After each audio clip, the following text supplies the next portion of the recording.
Welcome back to Talk of the Town.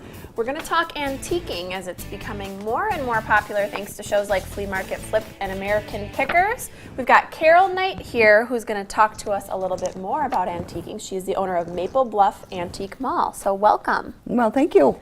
Very excited to have you. Yeah, we're excited to have you. Not as excited as I am. It's a cool topic and becoming more and more popular. So talk to us a little bit about, we'll talk about your specific business and sort of how you got involved first. Why did you move from Maple Bluff? Talk to us about that. Well, Maple Bluff was, the building was owned by developers, and they had originally planned in 2007 or 2005, I think it was, to knock the building down and remodel, but then the recession took over and it sat empty. So I came along and said, can I put an antique mall in here? And they said, sure, but. So I never had a lease. I had to call every year and say, am I good for another year? And they would say yes or no. Well, last year, in 2013, they said, oh, maybe half a year. So we had to close June 30th and move. And I didn't find a new place to move until a week before we closed. Oh my gosh. Yeah. Talk about stressful. Well, that sounds like a big job to completely relocate and on such short notice. So how did you do that? It was a big job. It took us 6 weeks, actually. But I'm very, very lucky. I have the best antique dealers in the world. At the time we were still on Sherman Avenue, there were 20 people left, 20 dealers left, and they all pitched in.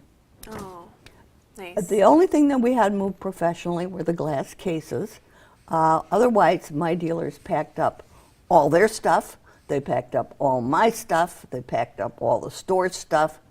They hauled it from one place to the other. They unloaded it, they unpacked it, they put up the pegboard, they put up the grid wall, they put up the all of that stuff. The rest. Yeah, I can't think of what it's called right now. Wow. And got the place ready. That's intense. That's a lot of work. That was a lot of work, and I am very, very proud of that. Yeah. We even had customers who came in and pitched in and packed up. Wow. It was a group effort. It was a definite So group let's talk effort. about the new place now. You know, you're over on Stoughton Road in Madison. How are you liking that location? How's that working? Well, it's much bigger, and I now have 53 dealers in there, so there's a lot more people, but we still strive for that same kind of community feeling there. We have dealer meetings, you know, like I try to say quarterly, but it doesn't always happen, where we get together and we have a potluck and everybody gets to know each other, and we vote on whether we're going to have a sale or what needs improving, that kind of thing. I call it a democracy with a dictator because I can override their decisions, but I never have.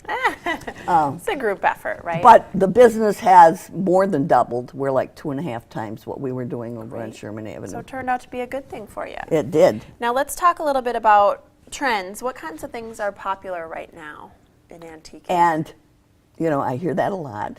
And if I knew the answer to that, I'd be a lot richer than I am. There are certain things that, as the collecting cohort changes, you know, generations come and go. And my generation, for instance, is now downsizing and getting rid of all their stuff. And the younger generation is moving into the collecting. And they don't collect the same things. Mm-hmm. They're more into the mid-century modern. I see that the 1970s stuff seems to be picking up. And we like things, because I think some of these shows, we like to rework things too. So things that we kind of can paint and make our own. This is true. I have found that people who come in and say, I want to use it. I just don't want to sit and look at it. And so that makes a big difference.